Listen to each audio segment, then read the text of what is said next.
আলমিনের প্রশংসা এবং প্রিয় নবী মুহাম্মদুর রাসূলুল্লাহ সাল্লাল্লাহু আলাইহি সাল্লামের উপর অসংখ্য সালাত ও সালাত পেশ করার পরে আর বিশেষভাবে জুমাবারে রাসূলুল্লাহ সাল্লাল্লাহু আলাইহি সাল্লামের গুরুত্বপূর্ণ একটি হক হচ্ছে ফাআকসিরু আলাইয়া মিনাস সালাতি ফি।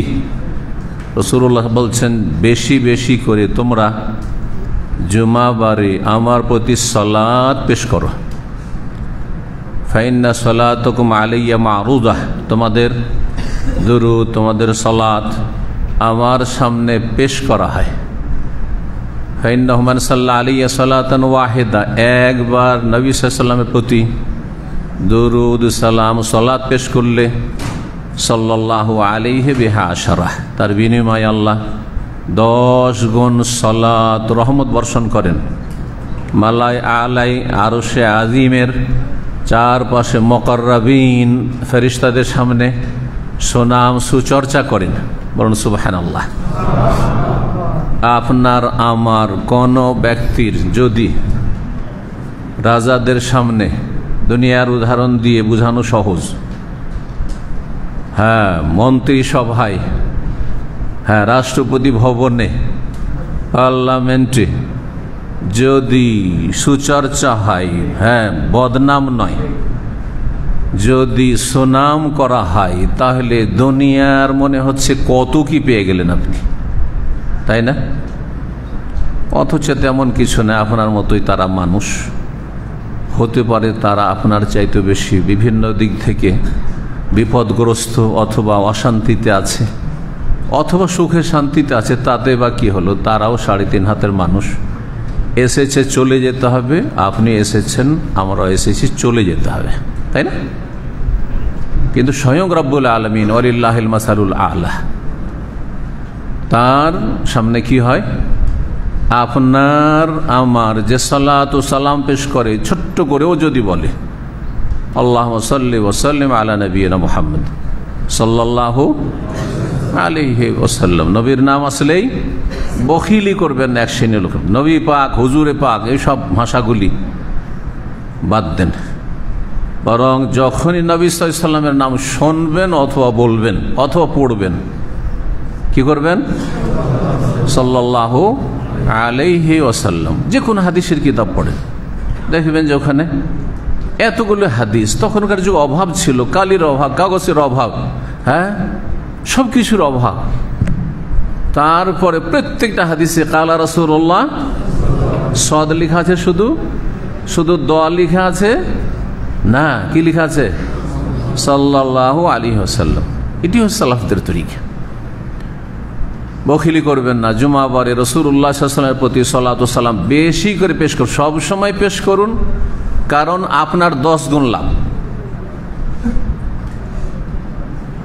নবীর জন্য দোয়া করা, সালাত দোয়া করা, তার মানে আপনি নবীকে আপনার জীবনের চাইতে এবং আপনার পরিবার পরিজন, ধন দৌলত, দুনিয়ার চাইতে বেশি ভালোবাসেন। এই জন্য নবীর সাল্লাল্লাহু আলাইহি ওয়াসাল্লামের জন্য যখনই নাম আসে বলেন সাল্লাল্লাহু আলাইহি ওয়াসাল্লাম।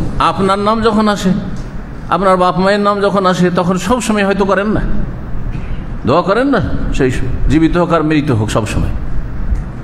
কিন্তু আপনি নবী সাল্লাল্লাহু আলাইহি ওয়াসাল্লামের নাম আসলেই বেশি বেশি করে, আর জুমাবারে বেশি করে বলছে, কি করেন? কৃপণতা না করে, যদিও কাজটি সুন্নাত মুস্তাহাব, মজলিসে একবার ওয়াজিব, কিন্তু বাকি প্রতিবার নাম আসলে কি করা? সালাত পেশ করা। এটি নবীর সাল্লাল্লাহু আলাইহি ওয়াসাল্লাম হক। আল্লাহ যেন তৌফিক দান করেন। এই মোবারক মজলিসে জুমাবারে, জুমা পড়ার পরে এই মোবারক সময়গুলি চলে যাচ্ছে, আর একটি মুহূর্ত রয়েছে দোয়া কবুলের। সুতরাং দোয়া করতে ভুলবেন না। আপনি আপনার নিজের জন্য দোয়া করবেন, নিজের পরিবার পরিজনের দোয়া করবেন, নিজের আখিরাতের জন্য আগে দোয়া করবেন, তারপরে দুনিয়া চাইবেন। আপনার উম্মতের জন্য দোয়া করবেন, মাজলুম মুসলিম ভাই বোনদের জন্য দোয়া করবেন। যাকে ভালোবাসেন, আর প্রত্যেক মুসলিমকে ভালোবাসা ফরজ।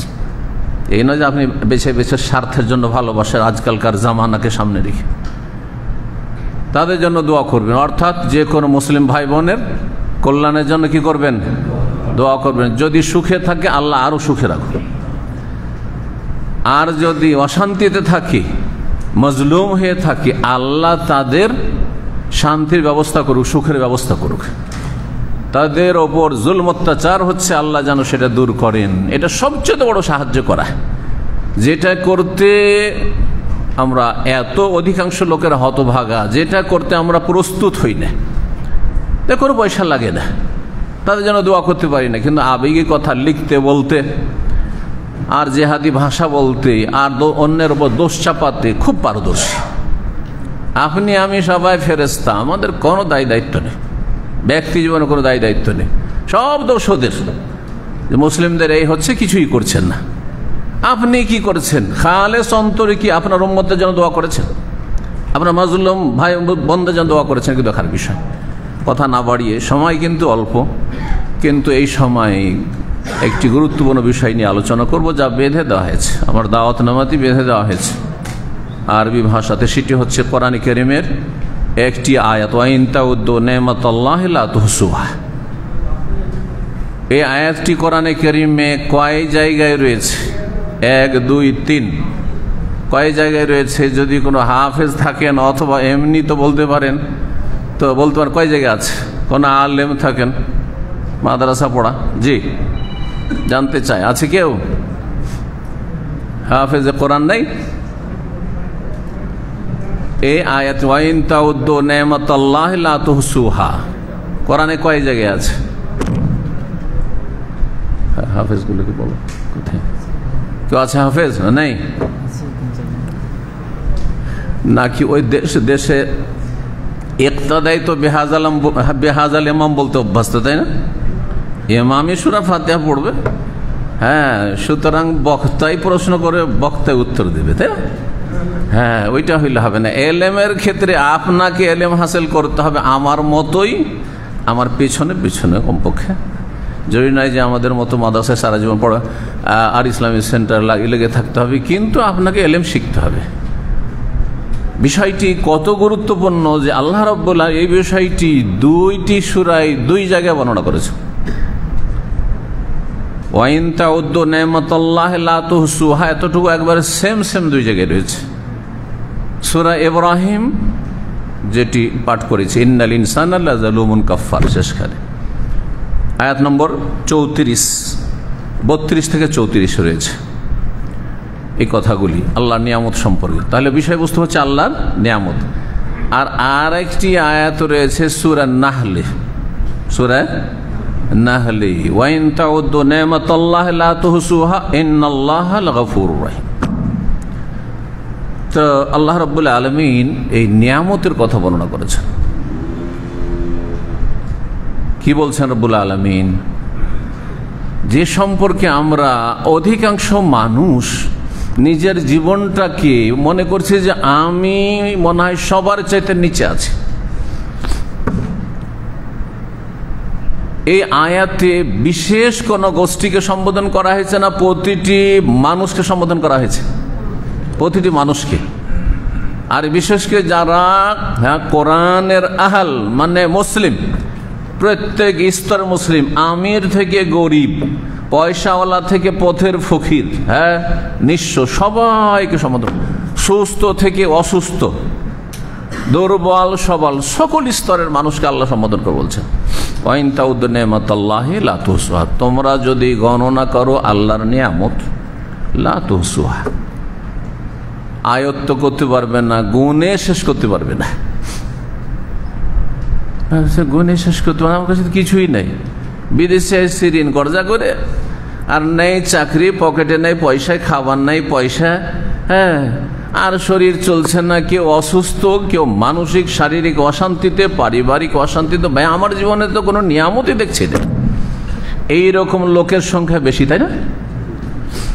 আচ্ছা, এইরকম চিন্তা চেতনা নিয়ে যারা জীবনযাপন করছেন তারা সুখে আছেন না দুঃখে আছেন? কথাগুলি বোঝার চেষ্টা করেন।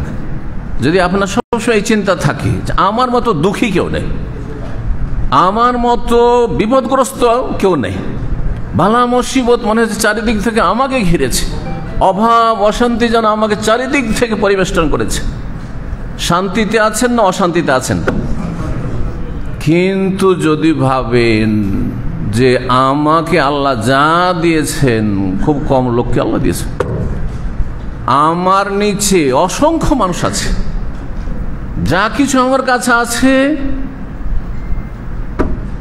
আমি দেখছি যে অসংখ্য মানুষ আছে তাদের কাছে এই নিয়ামতগুলি নেই। তাহলে আপনি সুখী না দুঃখী? কারণ আপনি ভাবছেন যে আল্লাহ আমাকে অনেক সুখে রেখেছেন, যদিও সকাল থেকে নাস্তার পয়সা ছিল না, বাসি পেটে আছে, কিন্তু সুস্থ, নামাজটা পড়ে হেঁটে এসছেন, এখানে সুস্থ হয়ে বসে আছেন, শারীরিক কোনো বালা মুসিবত নেই, মাথা থেকে পা পর্যন্ত আপনি দেখেন যে কত নিয়ামত আপনার সাথে রয়েছে। হ্যাঁ, আপনার মাথা থেকে পা পর্যন্ত অফি আনফুসিকুম আফালা তুবসিরুন, নিজের মধ্যে দেখো যে কত নিয়ামত তুমি দেখতে পাবে খুঁজে। আর দিগন্তে চারিদিকে, আমাদের ডানে বামে সামনে পিছনে চারিদিকে চারপাশে, আর আমাদের ঘরে, আমাদের বাড়িতে, আমাদের দেশে ইত্যাদি ইত্যাদি। হ্যাঁ, গাড়ি বাড়ি নারী যাদের আছে, চিন্তা করুন তো দেখি, ওয়াইন তাউদ্দু নি'মাতাল্লাহি লা তুহসুহা, সবচেয়ে বেশি অভাবী মানুষ ধরেন একটা লোক যদি অসুস্থ থাকে, হাসপাতালে ভর্তি থাকে, সে নিয়ামত খুঁজেই পায় না, তার কাছে গাড়ি নেই। আজকালকার নিয়ামত বলতে সাধারণ মানুষের কি বুঝেন বলেন দেখি? নিয়ামত বলতে হ্যাঁ, বড়ই সুখী এই লোক, তার মানে অনেক পয়সার মালিক। এটা হচ্ছে আপনি বুঝে হোক আর না বুঝে হোক, এটা হচ্ছে কি বস্তুবাদ, বস্তুবাদের মতবাদ বুঝেন? মানে দুনিয়া মানে পয়সা, বস্তুর পিছনে ছুটছে পৃথিবী, চোখের আড়ালে যা কিছু আছে রবের কারখানায় সে সম্পর্কে কোনো জ্ঞানও নেই, ইমানও নেই, আস্থাও নেই। মাদ্দা পরাস্তি, আল মাদ্দিয়া আরবি ভাষা বলা। অনেকে হয়তো এই থিওরিগুলি যখন বলা হবে যে বস্তুবাদ, এটা তো কাফেরদের মতবাদ, কিন্তু আপনার মন মস্তিষ্কে বসে আছে যে ভাই পয়সা নেই, আছে বা কি আমার কাছে, একটা গাড়ি নেই, একটা বাড়ি নেই, তা আছে কি, সবগুলো বস্তু। তাহলে নেয়ামত মানুষ মনে করে ধন দৌলতকে, সম্পদকে। এমনকি আজকাল ছেলে মেয়েকে নিয়ামত মনে করে না।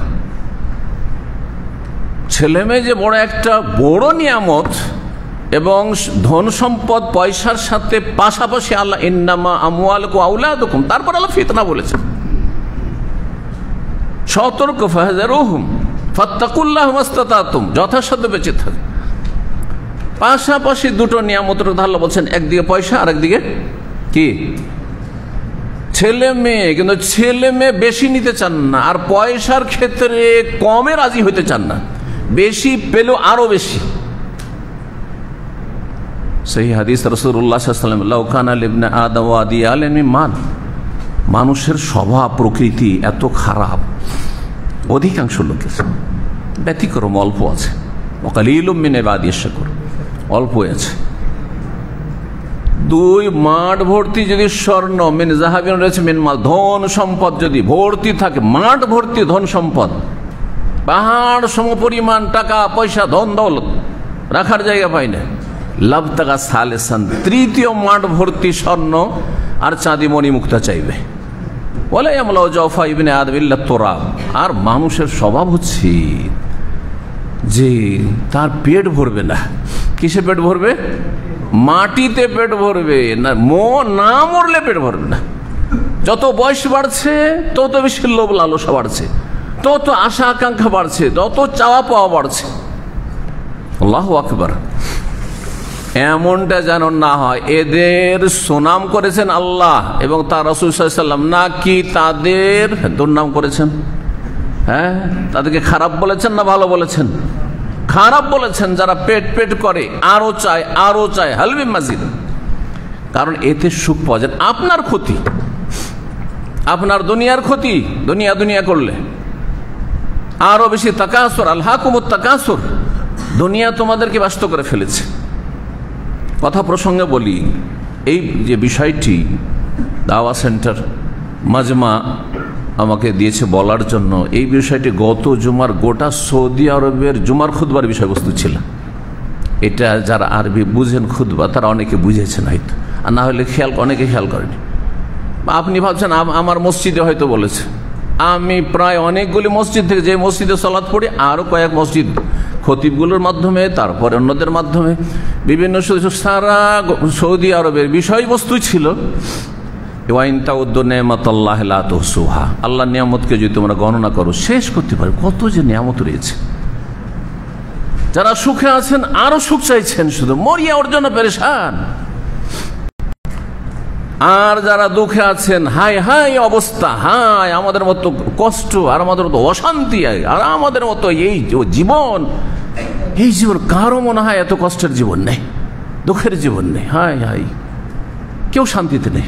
যার ফলে এই ধরনের লোকেরা যারা বেশি পেয়ে আরো পেতে চায়, আর কম পেয়ে যারা অসন্তুষ্ট, সবাই হচ্ছে দুঃখী, অশান্তিতে তাদের জীবন। ফাইন্না মাইশাতাহু দানকা ওমান আরাদা আন যিকরি। তাহলে শান্তি দুনিয়ার ভোগের সামগ্রীতে নেই, দুনিয়ার নিয়ামতে নেই। তারপরে নিয়ামত মানে শুধু দুনিয়ার নিয়ামত বুঝলেন, আর যেই নিয়ামত আপনাকে জান্নাত পর্যন্ত নিয়ে যাবে সেই নিয়ামতের কথা কখনো আপনার ফিল নেই, আপনার অনুভূতি নেই। আপনি কেমন মুসলিম? কোন নিয়ামত জান্নাত নিয়ে যাবে? পয়সা জান্নাত নিয়ে যাবে? হ্যাঁ, গাড়ি জান্নাত নিয়ে যাবে? দামি দামি গাড়ি কিন্তু জান্নাতে নিয়ে যেতে পারবে? এই গাড়ি দিয়ে চড়ে জান্নাত চলে যাব পারবেন?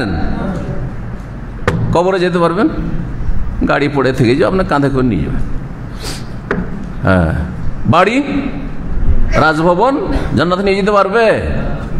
হ্যাঁ, রাষ্ট্রীয় ক্ষমতা দুনিয়ার জান্নাত নিতে পারবে? কোন নিয়ামত হলে জান্নাত নিতে পারবে বলুন? যে বলবেন হাত তুলেন। এত সহজ প্রশ্ন হয় নাকি? হ্যাঁ হ্যাঁ, ঈমান, ইসলাম, হেদায়েত, হেদায়েতের নিয়ামত। আলহামদুলিল্লাহ, আলহামদুলিল্লাহ কিসের ওপর? শুকর, প্রশংসা আল্লাহর, তাই না? কিসের ওপর? নিয়ামতের। আলহামদুলিল্লাহ ইল্লাযী কি হাদানা লিহাযা। সবচেয়ে বড় নিয়ামত হচ্ছে হেদায়েতের নিয়ামত, যে আল্লাহ আপনাকে আমাকে জান্নাতের পথে রেখেছেন। হেদায়েত মানে হ্যাঁ, সঠিক পথের উপর আল্লাহ রেখেছেন, যেই পথের শেষ প্রান্ত জান্নাত। এই পথের পথিক হয়ে যদি আপনি ইস্তেকামা, অবিচল থাকতে পারেন, তাহলে জান্নাত সুনিশ্চিত। ইন্নাল্লাযীনা ক্বালু রাব্বুনাল্লাহ ফালা খাউফুন আলাইহিম ওয়া লা হুম ইয়াহজানুন সুম্মা ইসতাকামু ফালা খাউফুন আলাইহিম ওয়া লা হুম ইয়াহজানুন ইন্নাল্লাযীনা ক্বালু রাব্বুনাল্লাহ সুম্মা ইসতাকামু তাতানাজ্জালু আলাইহিম মালায়েকা। দুনিয়ায়, আখিরাতে, মরণের সময়, হাসরের মাঠে, আল্লাহ তাখাফু ওয়া লা তাহজানু ওয়া আবশিরু বিল জান্নাহ, জান্নাতের সুসংবাদ। এই নিয়ামত। তারপরে শেষখানে আল্লাহ বলছেন, এই কথাটি বলার পরে, ওয়া ইন তাউদু নি'মাতাল্লাহি লা তুহসুহা ইন্নাল ইনসানা লাযালুমুন কাফফার। আল্লাহর নিয়ামতকে গণনা করে শেষ করতে পারবে না। এত নিয়ামত দিয়ে রেখেছি যে নিজেকে সবচেয়ে দুঃখী মনে করছো। মানুষের স্বভাব হচ্ছে, মানুষ লাযালুম, জালেম, অবিচার করে থাকে, ন্যায় নীতি অবলম্বন করে না, সুবিচার নেই। আর কাফার, নাশুকরগুজার, অকৃতজ্ঞ, নিয়ামতের মূল্যায়ন করে না, বিভিন্ন দিক থেকে নিয়ামতের সাথে কুফরি করে, আল্লাহর নিয়ামতের কদর করে না। ইন্নাল ইনসানা লাযালুমুন কাফফার। এই আয়াতে, সূরা ইব্রাহিমের আয়াতে, মানুষের যে বদস্বভাব, জুলম করা আর নাশুকরি করা, এটাকে তুলে ধরা হয়েছে। সূরা নাহলের আয়াত বলছে ইন্নাল্লাহা গফুরুর রহিম ওয়া ইন তাউদু নি'মাতাল্লাহি লা তুহসুহার পরে কেন বলেছেন? আল্লাহর নিয়ামত গণনা করে শেষ করতে পারবে না, কিন্তু তোমাদের খারাপ স্বভাব হচ্ছে নিয়ামতের কদর করছো না, মূল্যায়ন করছো না। নিয়ামত যিনি দিয়েছেন তাকে ভুলে যাচ্ছ, তার হক আদায় করছো না, না তাওহীদের মাধ্যমে, না তার নবীর রাস্তা ধরা সুন্নাহর ইত্তেবাই সুন্নাহর মাধ্যমে, না ফরজ ওয়াজিব আদায়ের মাধ্যমে, না হারাম থেকে বেঁচে থাকার মাধ্যমে, আল্লাহর নিয়ামতগুলিকে আল্লাহর সন্তুষ্টি নেকির কাজে লাগাবার মাধ্যমে, ইসলামকে শক্তিশালী করা, মুসলিমকে শক্তিশালী করার মাধ্যমে। জি, আমার নিয়ামত দিয়ে আমি আল্লাহকে রাজি করব, কয়জন লোক খুঁজে পাবেন? নিয়ামতের উদ্দেশ্য হচ্ছে এটা, যে আল্লাহ তুমি দুনিয়া দিয়েছো, এই দুনিয়া দিয়ে আমি জান্নাতের ব্যবস্থা করব। আমি তোমার দান তোমার নাফরমানির কাজে লাগাবো না, গুনার কাজে লাগাবো না। তোমার দান তোমার সন্তুষ্টির কাজে লাগাবো, যাতে তুমি রাজি হয়ে যাও যে এই বান্দাকে দিয়েছিলাম সে কিছু করেছে আমার নিয়ামত দিয়ে। সুবহানাল্লাহ। তারপরে আল্লাহ বলছেন যে আল্লাহ কিন্তু গফুর রহিম। যতই তুমি নিয়ামতের কুফরি করো আর অবিচার করো, হ্যাঁ, আর তুমি যতই গুনাহ করো, যদি সংশোধনের রাস্তা চাও, যদি তওবার রাস্তা ফিরে আসতে চাও, জান্নাতের রাস্তায় আসার চেষ্টা রাখো, ইন্নাল্লাহা লাগফুর রহিম, তাহলে আল্লাহ অবশ্যই বড়ই গফুর, মার্জনাকারী, ক্ষমাকারী এবং বড় দয়ালু আল্লাহ রাব্বুল আলামিন। ইন্না রাহমাতি সাবাকাত আলা গাযাবি, হাদিসে কুদসি রাসূল বলছেন, আমার রহমত, আমার রাগও হচ্ছে তোমাদের পাপের কারণে, আর সামান্য আমলের ওপর আমি তোমাদের উপর রহমত করব। আমার রহমত আমার গজবের ওপর, আমার ক্রোধের ওপর, আমার রাগের ওপর বিস্তার লাভ করে প্রাধান্য পাবে। বলে সুবহানাল্লাহ।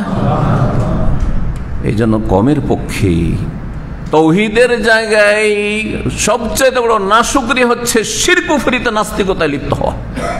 হ্যাঁ, আল্লাহর ইবাদত বন্দেগী না করে মাজারে গিয়ে ধর্ণা দেওয়া, হ্যাঁ, পীর মুর্শিদের কাছে ধর্ণা দেওয়া, তাদের সম্পর্কে শিরকি বিদাতি আকীদা রাখা, একমাত্র নবীর তরিকায় না চলে নবীর জায়গায় অন্য কাউকে দিয়ে দেওয়া, বুজুর্গকে দিয়ে দেওয়া, ইমামকে দিয়ে দেওয়া, তরিকতের হুজুর কিবলাকে দিয়ে দেওয়া, নাউযুবিল্লাহ।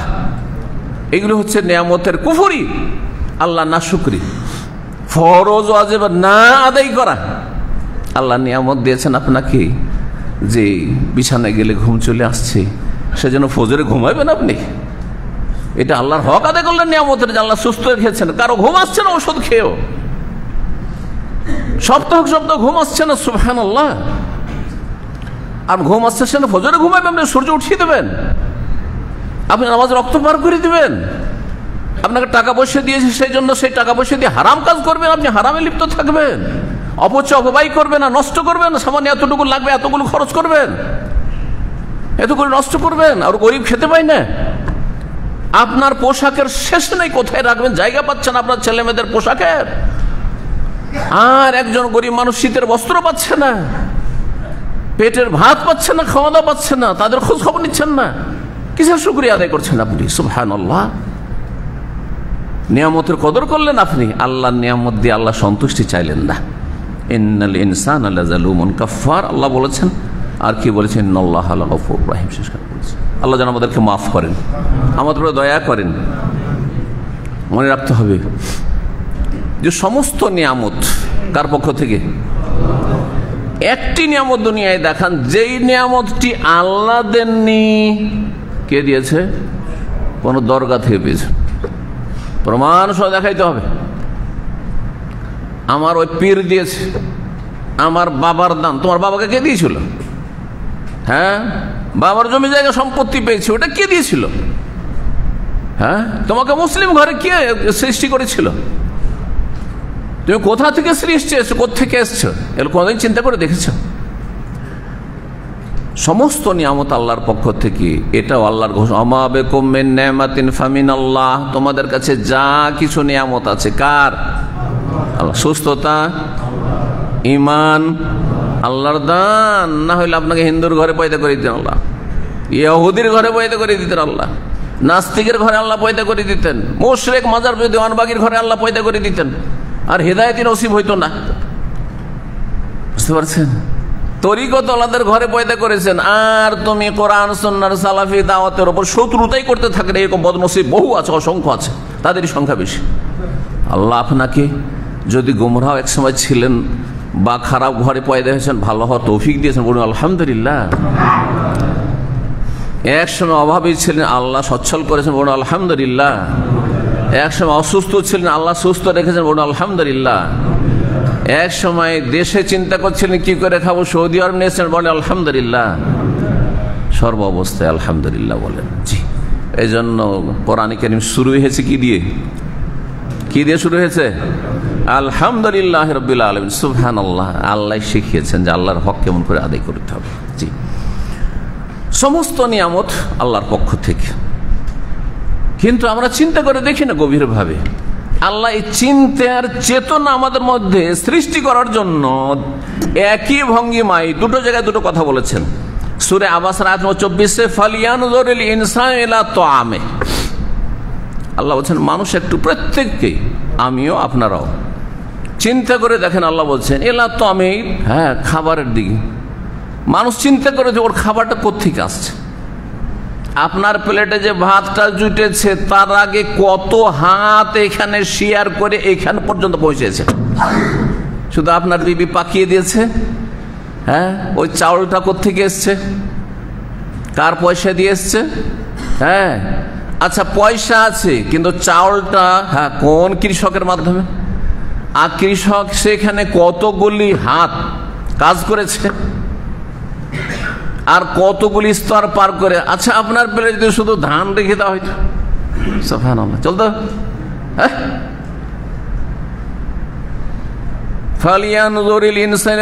পানির কথা চিন্তা করেন, একটা পানি কোথা থেকে আসছে?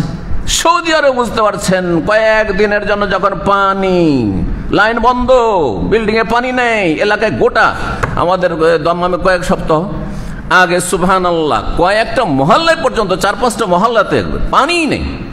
কি যে বিপদ, উজুর পানি পর্যন্ত কেনে উজু করতে হয়েছে, গোসল তো দূরের কথা, আর খাওয়া দাওয়ার পানি তো কিনতেই হচ্ছে। তাহলে কোথা থেকে আসছে পানিটা? কোন জায়গা থেকে পানিগুলো আসছে চিন্তা করুন তো দেখি। যদি আল্লাহ এই পানিটাকে পাতালে নামিয়ে দেন, কোথা থেকে?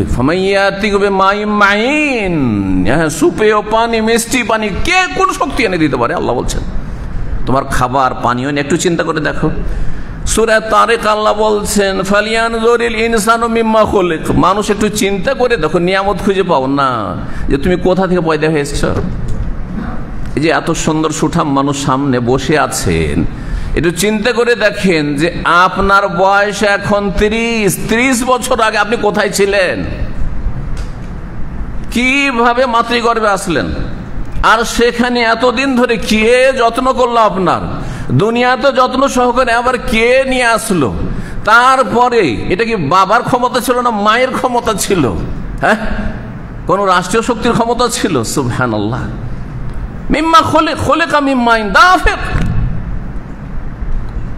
সবেগে যে স্খলন ঘটে থাকে যেই পানির, লাফ দিয়ে জাম্পিং করে যেই পানি, আর সে পানি মিম্মাই মাহিন, তুচ্ছ পানি, ঘৃণিত পানি, কাশপোটার চাইতে ঘৃণিত। কাশপোটা কাপড়ে লাগলে যেমন অরুচি নোংরা লাগে, তার চাইতে নোংরা লাগে, সেই পানি থেকে আল্লাহ পয়দা করেছে। কিন্তু একবার দেখেছো? আর সেই পানিতে শুক্রাণু আছে নেই, আবার এই শুক্রাণু বৃদ্ধি পাবে বা গর্ভধারণ করবে, তারপরে তুমি এত সুন্দর এখানে এসে হাজির হবে, আবার এতদিন বাঁচবে, এত ভোগ করবে, এত টাকা পয়সা ইনকাম করবে, আর এত আয়েশ আরাম করবে, আর এত হজুমরা করবে। কোথা থেকে তুমি আসলে চিন্তা করে দেখো তো দেখি। কোথা থেকে পয়দা হয়েছ? সুবহানাল্লাহ। আল্লাহ স্মরণ করাচ্ছেন যে আল্লাহ নিয়ামতগুলো ভুলে যেও না। এই জন্য অসংখ্য নিয়ামত আপনার দেহে আছে, কিন্তু আপনার চোখ মোটা, নজর মোটা, সেই জন্য আপনি দেখতে পান না। কোন একজন লোক বলছে আমার কাছে খাবার নাই, অসুস্থ, আর কিছুই নেই, চলতে পারছি না, একেবারে অচল অবস্থা, নিঃস্ব সর্বহারা। তখন কোন একজন আল্লাহর নেক বান্দা, আলেমে দ্বীন, ওলিউল্লাহ বললেন আচ্ছা তোমার যে দুটা চোখ আছে, একটা চোখ আমি তোমার কিনে চাই, পয়সা দিয়ে কিনে নেব, তোমাকে 1 কোটি দিরহাম দেব। 1 রিয়াল বলি, রিয়ালের দেশে যেহেতু আছেন, বাংলাদেশি টাকা হলে তোমার অল্প, তাই না? তাহলে রিয়ালে, ডলারে 1 কোটি তোমাকে রিয়াল দেবো, একটা চোখ দেবে? আপনাদেরকে যদি কেউ বলে ভাই কিছু নেই, কিছুই খুঁজে পান না, তো ঠিক আছে, টাকা পয়সা নেই, সে তো ঠিক আছে, এক্ষুনি 1 কোটি রিয়াল, একবারে কয়েক মিলিয়ন, শুধু একটা চোখ দেন, একটা চোখ দিয়ে আপনি দেখবেন, একটা চোখ বিক্রি করে দেন, একটা চোখ আপনার কানা করে দেবো, 1 কোটি টাকা দিয়ে দেবো। দেবেন? কেউ আছেন? যদি থাকেন তাহলে আল্লাহর কোনো পয়সাওয়ালাদের সাথে কথা বলা যাক, যারা একটা চোখ আপনার নিয়ে দেবে, দেবেন? 2টা চোখ যদি চাওয়া হয়, একটাই দিতে রাজি না, তাহলে 1 কোটি এটা হয়ে গেল। 1 কোটি দিয়েও দিলেন না, তো ধরলাম সর্বনিম্ন 1 কোটি, এটা 1 কোটির হলো। কানের 2টা শক্তি, কত টাকা একটা কানের? এই শক্তি বিক্রি করবেন, শ্রবণ শক্তি। হ্যাঁ, এই বাক শক্তি, জবানের শক্তি, যে কথা বলছেন, কথা বলছি, এটা কত কোটি টাকা বিক্রি করবেন? কত কোটি টাকা দাম তাহলে এটা? এটার জন্য 1 কোটি। যে আজকে থেকে আপনি বোবা, মস্তিষ্ক, বিবেক বুদ্ধি, এখন থেকে তুমি পাগল হয়ে যাবে। তোমার এই যে বিবেক বুদ্ধি আছে সেটা তোমার 1 কোটি দিয়ে কিনে নেওয়া হবে। এতটুকুর ভিতরে যে কত নিয়ামত আছে, কত নিয়ামত আছে। জিভার স্বাদ শুধু খাওয়ার জন্য, পানির জন্য যে স্বাদটা গ্রহণ করছেন, এইটা এর জন্য 1 মিলিয়ন রিয়াল, তাহলে মিলিয়ন মিলিয়ন বিলিয়ন আপনার কাছে। হ্যাঁ, বহু টাকা পয়সার মালিক আপনি, আপনার মাথা থেকে পা পর্যন্ত। আপনার একটা পা কত দামে বিক্রি করবেন? 2টার দাম কত? 2টো হাতের দাম কত? এইভাবে চিন্তা করে দেখুন তো দেখি। আপনার কিডনির দাম কত দামে কিডনি বিক্রি করবেন? আপনার লিভারের দাম কত? কলিজার দাম কত? হ্যাঁ, আপনার হার্টের। এক একটি করে চিন্তা করে দেখেন। আল্লাহু আকবার। ওয়াইন তাউদ্দু নি'মাতাল্লাহি লা তুহসুহা। আল্লাহর নিয়ামত যদি এইখানে শুধু গণনা করো, শেষ করতে পারবে না, তুমি কোনে শেষ করতে পারবে না। বলুন আলহামদুলিল্লাহ। অন্তর থেকে দেখা দেখি না, যা বলতে বলছি সেই জন্য আজকে থেকে সব সময় কি করবেন? আপনি যেই অবস্থায় থাকেন না কেন বলবেন কি? আলহামদুলিল্লাহ। জি, সবচেয়ে বড় সুখ। তাহলে নিয়ামতের কি করতে হবে? নিয়ামতের মূল্যায়ন করতে হবে। নিয়ামতের কদর করা, মূল্যায়ন করা মানে তার শুকরিয়া আদায় করতে হবে। শুকরিয়া অন্তর থেকে করতে হবে, শুকরিয়া জবান থেকে করতে হবে, শুকরিয়া অঙ্গ প্রত্যঙ্গ আমলের মাধ্যমে করতে হবে, বিশ্বাসের মাধ্যমে করতে হবে, চালচলের মাধ্যমে করতে হবে। শুকরিয়া আল্লাহর নিয়ামতকে ভালো জায়গায় লাগাইতে হবে। শুকরিয়া আল্লাহর নিয়ামত যেখানে যতটা খরচ করলেই চলে ততটার মধ্যে রাখতে হবে। এই নয় যে আমাকে আল্লাহ পয়সা দিয়েছে সেজন্য আমি এক দিনে শুধু 500 রিয়াল খরচ করবো, শুধু চলো ভালো ভালো হোটেলে চলো আর খাবো, কারণ আমার পয়সা রাখবো কোথায় আমি? আরে ভাই, কেউ 10 রিয়ালে হোটেলে যাওয়ার পয়সা রাখে না, আর আপনি 500 রিয়াল, আপনি 200 রিয়াল নিয়ে খরচ করছেন। ওর মধ্যে যে 10টা টাকা কমিয়ে দিয়ে ওই গরিবকে দিতে, যার কোনো কাজ নেই, কর্ম নেই, কোনো জায়গায়, তো কি খাবে চিন্তায় আছে। খোঁজ নিয়েছেন কখন আপনি? রবকে জবাব দিতে হবে না? আপনার আশেপাশে সে অভাবী লোকেরা আছে, এখানে হোক আর দেশে হোক, এত সহজ নয়। আল্লাহর শুকরিয়া আদায় করতে হবে নিয়ামতের। এইটাই হচ্ছে সবচাইতে বড় নিয়ামতের মূল্যায়ন করা। এবং শুকরিয়া তখনই করতে পারবেন যখন নিয়ামতকে নিয়ামত আল্লাহর সাথে সম্পৃক্ত করবেন, যে এটা আমার জ্ঞান গরিমা নয়। যারা পয়সা আল্লাহ হয়েছেন বলছে আমি এত বুদ্ধি রাখি না, এই জন্য তো আমি ব্যবসাতে এত সফল। আরে সব নিজের ক্রেডিট, রবের ক্রেডিট গেল কোথায়? আল্লাহ যে দিলেন গেল কোথায়? আল্লাহর নাম নেই, আল্লাহর শুকরিয়া নেই। তোমাকে বুদ্ধিটা দিল কে? এত চালাক চতুর করলো কে? এত পয়সা যে ইনকামে এতগুলো রাস্তা আছে, এগুলো আবিষ্কার করার তৌফিক কে দিল? এবং যেখানে হাত দিচ্ছ সেখানে শুধু পয়সা আর পয়সা, যেদিকে যাচ্ছ শুধু ভালো আর ভালো, কে দিল এগুলো? কে এই রাস্তাগুলো? জি, সুতরাং আল্লাহর সাথে নিয়ামতওয়ালা কে? আল্লাহ। বুঝছেন না? নিয়ামতওয়ালা মানে আল্লাহ নিয়ামত দিয়েছেন, তিনি নিয়ামতের মালিক। ইন্না লিল্লাহ, আমরা সবাই আমার কাছে যা আছে, কারা? কার? আল্লাহর। যখন আল্লাহর, তো কার কাছে ফিরে যাবে? আল্লাহর কাছে ফিরে যাবে। আপনি চলে যাবেন, আপনার মরদেহ চলে যাবে কবরে, কিন্তু আপনার ওই নিয়ামত গিয়ে রবের কাছে ফিরে চলে যাবে। দুনিয়া এরকম জমিন আসমান থেকে যাবে, মানুষ মরে মরে শেষ হয়ে যাবে, আর তারপরে দুনিয়ার সবকিছুই শেষ হয়ে যাবে। জমিন আসমান সব শেষ হয়ে যাবে, রবের সামনে হাজির হয়ে যেতে হাসরের মাঠে। এগুলো সত্য নয় কি? এগুলো কি ইমান না আখিরাতের প্রতি? এই ইমান ছাড়া কি জান্নাত পাওয়া যাবে? এই ইমান ছাড়া কি মুসলমান হওয়া যাবে? না, কখনো না। আল্লাহ যেন বোঝার তৌফিক দান করেন। আল্লাহর নিয়ামতকে আল্লাহর সাথে সম্পৃক্ত করবেন, গায়রুল্লাহর সাথে নয়, নিজের বিচক্ষণতার সাথে নয়, এবং শুকরিয়া আদায় করবেন। আল্লাহর নিয়ামতকে যদি আপনি স্বীকার করে নেন যে আল্লাহ তুমি দিয়েছ, আল্লাহ আল্লাহ তোমার নিয়ামত, আল্লাহ তুমি না দিলে আমার ক্ষমতা ছিল না আল্লাহ, এবং তোমার ছাড়া কেউ আমাকে দিতে পারে না রব্বুল আলামিন। যদি কারো মাধ্যমে আমার ইহসান উপকার হয়ে থাকে, সেটাও তুমি আমার জন্য নিয়োজিত করেছো, আমার অধীনে করে দিয়েছো, আমার ফেভারে তাদেরকে করে দিয়েছো। এইভাবে সবকিছু আল্লাহর সাথে সম্পৃক্ত করবেন, তাহলে হবে কি আল্লাহ সন্তুষ্ট হবেন। দেখেন সুলাইমান আলাইহিস সালামের রাজত্ব, দুনিয়ার এমন কোন রাজত্ব ছিল যেখানে জিন জাতির ওপর রাজত্ব ছিল সুলাইমান আলাইহিস সালাম ছাড়া? হ্যাঁ, কত বড় রাজত্বের মালিক ছিলেন সুলাইমান আলাইহিস সালাম, তাই না? গদুওয়াহা শাহরুন ওয়া রাওয়াহুহা শাহরুন, সকালবেলা 1 মাসের রোদে বাতাস উড়িয়ে নিয়ে যাচ্ছে ভ্রমণ করতে, এরোপ্লেন লাগতো না, জি কোনো যানবাহন লাগতো না। সন্ধ্যাবেলা আর 1 মাস অন্যদিকে, সুবহানাল্লাহ। আর কত রকমের নিয়ামত। অহংকার ছিল না, শুকরি ছিল, নিজের বাহাদুরি দেখিয়েছেন, ক্রেডিট না, কি বলছে, রব্বে আউজিনি, আল্লাহ আমাকে তৌফিক দান কর, আন আশকুরা নি'মাতাকাল্লাতী আন'আমতা আলাইয়া ওয়া আলা ওয়ালিদাইয়া ওয়া আন আমালা সালিহান তারদাহ ওয়া আদখিলনি বিরহমাতিকা ফি ইবাদিকাস সালিহিন। রব্বে আউজিনি, আল্লাহ আমাকে তৌফিক দান করো। তাহলে নিয়ামতের শুকরিয়া আদায় করবেন, নিয়ামতকে ভালো কাজে লাগাবেন, এই সাহায্য কার কাছে চাইতে হবে? আল্লাহর কাছে চাইতে হবে। আল্লাহ আমাকে তৌফিক দান করো, আন আশকুরা নি'মাতাকাল্লাতী আন'আমতা আলাইয়া, যে নিয়ামত দিয়েছো তার যেন শুকরিয়া আদায় করতে পারি, তুমি নসিব করো। আমার পক্ষে সম্ভব না, তুমি যদি এই হেদায়েত নসিব না করো, শক্তি সামর্থ্য না দাও। নবী সুলাইমান আলাইহিস সালাম আল্লাহর কাছে সাহায্য চাইছেন, দোয়া করছেন শুকরিয়া যাতে আদায় করতে পারেন সেই জন্য।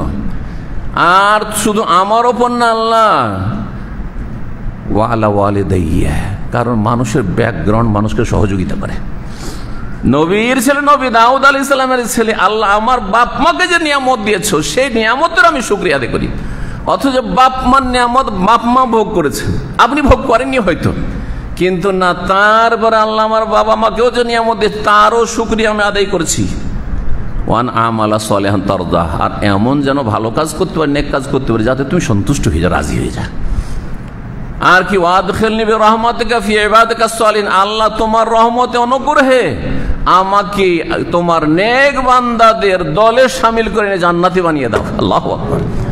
এই পয়সা দিয়ে আমাকে শোধ করে দিও না, যা পয়সা দিয়ে দিয়েছি তোকে জান্নাত দেব না, এইরকম হতভাগা করিও না। অসংখ্য লোক কেমন হবে যে দুনিয়ার তুচ্ছ নিয়ামত দিয়েছি।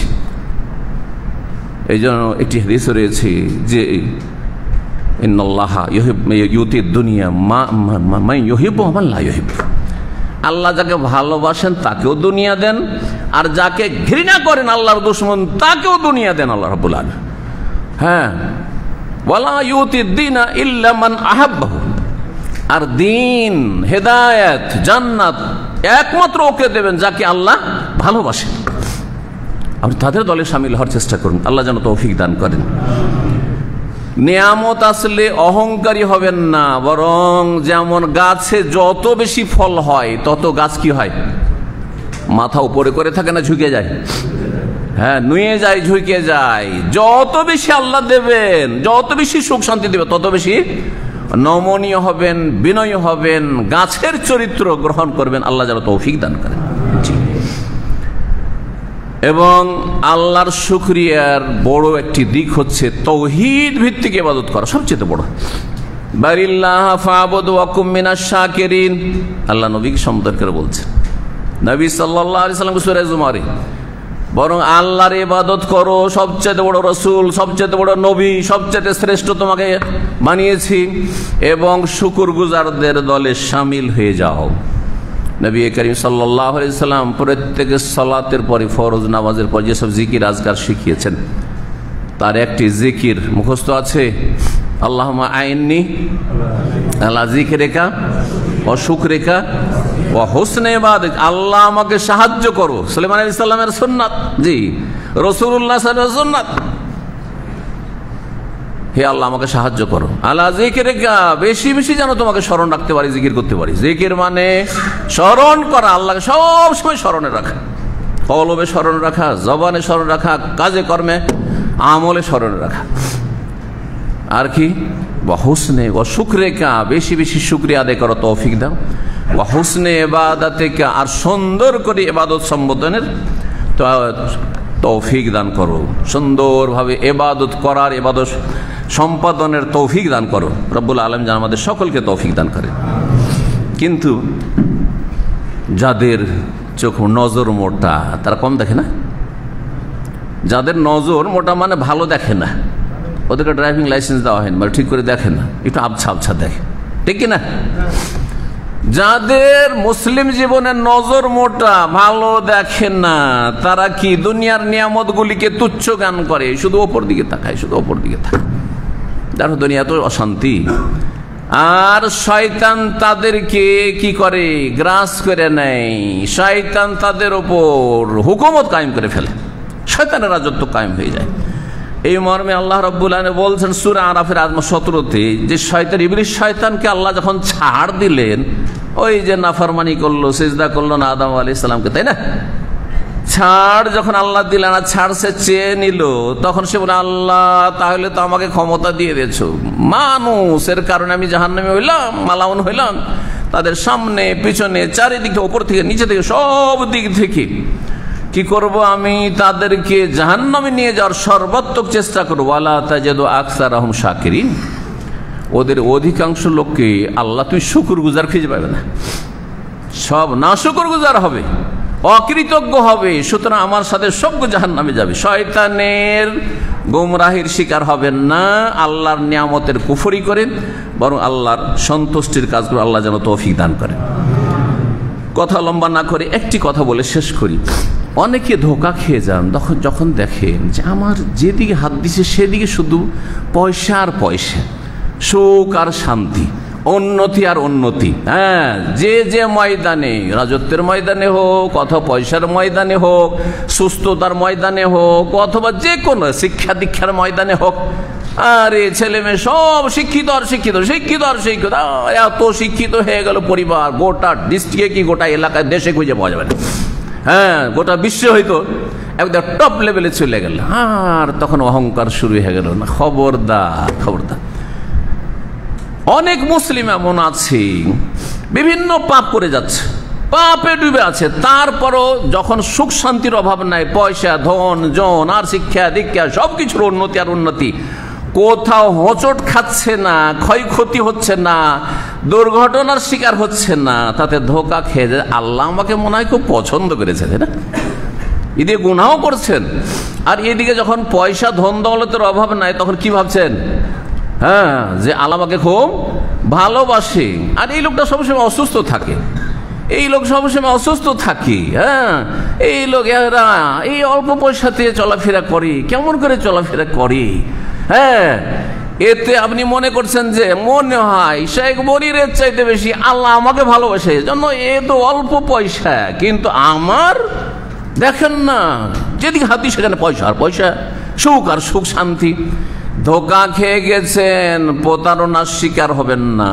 ফালা তাগুররান্নাকুমুল হায়াতুদ দুনিয়া ওয়ালা ইয়াগুররান্নাকুম বিল্লাহিল গারুর, শয়তান গারুর মহাপ্রতারক যেন ধোঁকাই না ফেলে। এই ক্ষেত্রে শুনে রাখেন, গুনাহও যদি করতে আছেন আর সুখ শান্তিরও শেষ নাই, বাড়তে আছে সুখ শান্তি, নিয়ামত দুনিয়ার বাড়তেই আছে, তাহলে জানবেন যে আল্লাহ আপনাকে ছাড় দিচ্ছেন বেশি শাস্তি দেওয়ার জন্য, আপনাকে ভালোবাসেন না। ধোকার কথা এটি। এই মর্মে একটি হাদিস শোনাই, মুসনাদ আহমদে হাদিস রয়েছে, আল্লাহ আলবানী রাহিমাহুল্লাহ হাদিসটিকে সহিহ বলেছেন। রাসূলুল্লাহ সাল্লাল্লাহু আলাইহি ওয়াসাল্লাম রাআইতাল্লাহা ইউতিল আবদা মা ইউহিব্বু, যখন তুমি আল্লাহকে দেখতে পাবে যে বান্দা যা চাইছে তাই পাইছে। দেশে ছিল তাও সুখে, খুব সহজে চলে এসছে আপনার সৌদি আরব, এখানে আসার পরে সে ব্যবসা চাইছে ব্যবসা, গাড়ি বাড়ি নারী চাইছে সব পেয়েছে, আর শিক্ষা দীক্ষা ছেলে মেয়ে মানুষ করার চেয়েছে তাও পেয়ে গেছে, সুস্থতা চেয়েছে তাও পেয়ে গেছে, যা চাই পছন্দ মোতাবেক তাই আল্লাহ তাকে দিয়ে দিচ্ছেন। ওয়াহুয়া মুকিমুন আলা মাসি, অথচ সে গুনাহতে ডুবে আছে, 5 ওয়াক্ত নামাজ পড়ে না, শিরকি আকীদায় নাস্তিক, হ্যাঁ সেকুলার, হ্যাঁ বুঝতে পারছেন, পেট পূজারি, হ্যাঁ ফজরে ঘুমিয়ে থাকে, বদ আকীদায় শিরক বিদআতের আকীদায় রয়েছে, হ্যাঁ কোরআন সুন্নাহর শত্রুতা করছে, তাওহীদ সুন্নাতের শত্রুতা করছে, তারপরেও দেখছে যে ধন দৌলতের অভাব নাই, সুখের অভাব নাই। যদি এমনটা দেখে তাহলে জেনে রাখো ফাইন্নামা যালিকা মিনহু লাহু ইস্তিদরাজুন, রাসূল বলছেন তাহলে এটি আল্লাহর পক্ষ থেকে তার জন্য ইস্তেদরাজ।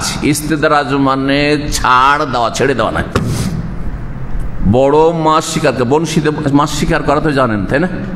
কে করেছেন একটু হাত উঠান তো। বনশিতে মাছ ধরেছেন? বড় মাছ না ছোট মাছ? বড় মাছ ধরলে রশিটাকে সাথে সাথে টান দেন না ঢেল দিতে হয়?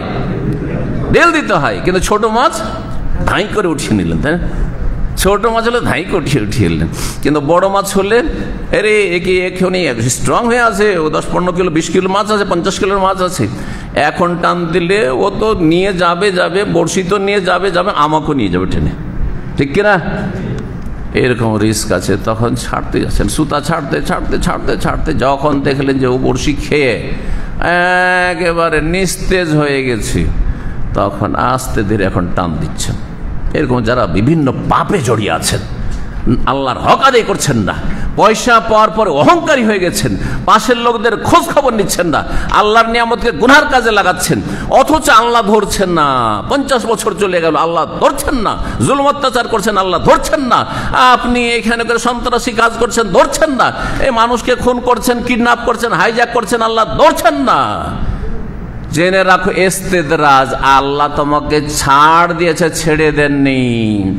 তারপরে কোরআনে কারীমের সূরা নামের আয়াত নম্বর 44 পাঠ করে রাসূলুল্লাহ ফালাম্মা নাসু মা যুকিরু বিহি, মানুষ যখন আল্লাহর উপদেশকে ভুলে যায়, উপেক্ষা করে, ছেড়ে দেয়, তখন আল্লাহ সাথে সাথে ধরে না। ফাতাহনা আলাইহিম আবওয়াবা কুল্লি শাই, তখন সমস্ত ভালো দরজাগুলি খুলে দিই। রোজে রিজিক, পয়সা, ধন দৌলত, গাড়ি বাড়ি, নারী, সুখ, শান্তি, সব দরজাগুলি আমি খুলে দিই। হাত্তা ইযা ফারিহু, যখন একেবারে আনন্দিত হয়ে যায়, বিলাসিতা ভোগ বিলাসে বিভোর হয়ে যায়, যে হ্যাঁ কি হলাম, এত ফুলা ফুলেছে বেলুনের মতো, হইলাম কি বেলুন ফুলার পরে। কথা বুঝতে পারছেন? আল্লাহ বলছেন আখাযনাহুম বাগতা, তখন আমি আকস্মিক পাকড়াও করি, ধরে নি, হঠাৎ করে ধরি। এমন ধরা ধরলেন আল্লাহ রাব্বুল আলামিন যে তওবা নসিব হলো না, লা ইলাহা ইল্লাল্লাহ নসিব হলো না, ইসলাম নসিব হলো না, নাস্তিক হয়ে মরে গেলেন, সেকুলার হয়ে মরে গেলেন, মাজার পূজারি হয়ে মরে গেলেন, বেনামাজি হয়ে মরে গেলেন, সুদখোর হয়ে মরে গেলেন, ওই চোর ডাকাত আর খুনি হয়ে মরে গেলেন। সুবহানাল্লাহ, সুবহানাল্লাহ। আখাযনাহুম বাগতা, জিনা ব্যভিচারে মরে গেল, মদ খেতে খেতে মরে গেল। আখাযনাহুম বাগতা, হঠাৎ করে আমি ধরে নি। ফাইদাহুম মুবলিসুন, তখন তারা হতাশাগ্রস্ত হয়ে যায়, নিরাশ হয়ে, আল্লাহর রহমত আর পাই না, জান্নাত পাই না। ওই রকম বদনসিব হবেন। আল্লাহ যেন আমাদেরকে খুশনসিব করেন, বলুন আমিন। আল্লাহ আমাদেরকে নিয়ামতের কদর করার তৌফিক দান করেন, নিয়ামতের শুকরিয়া আদায় তৌফিক দান করেন, রবের সন্তুষ্টির কাজে লাগাবার তৌফিক দান করেন, নিয়ামত সম্পর্কে আল্লাহ যেন আমাদের সূক্ষ্ম অনুভূতি দান করেন, এবং আল্লাহর নিয়ামতকে আল্লাহর কাজে লাগিয়ে এই জান্নাতের পথে চলার তৌফিক দান করেন। আমাদের সকলকে, যেসব ভাইয়েরা বিশেষভাবে আজকে হাজির হয়েছেন, সকলকে আল্লাহ জান্নাতের পথে যেন রাখেন, জান্নাতুল ফিরদাউস দান করেন, জাহান্নামের আযাব থেকে রক্ষা করেন। আমাদের যারা দুনিয়া থেকে চলে গেছেন, প্রিয়জন আপনজন, ঈমানের অবস্থা, আল্লাহ তাদেরকে জান্নাত নসিব করেন। যারা দুনিয়া আছেন পথভ্রষ্ট, তাদেরকে আল্লাহ হেদায়েত দান করেন। যারা দ্বীনের ওপর আছেন তাদেরকে আরো শক্তিশালী করেন, এবং আল্লাহ ইসলাম এবং মুসলিমদেরকে আল্লাহ শক্তিশালী করেন। মাজলুম ভাই বোনদের আল্লাহ সাহায্য করেন, জালেমদেরকে আল্লাহ ধ্বংস করেন।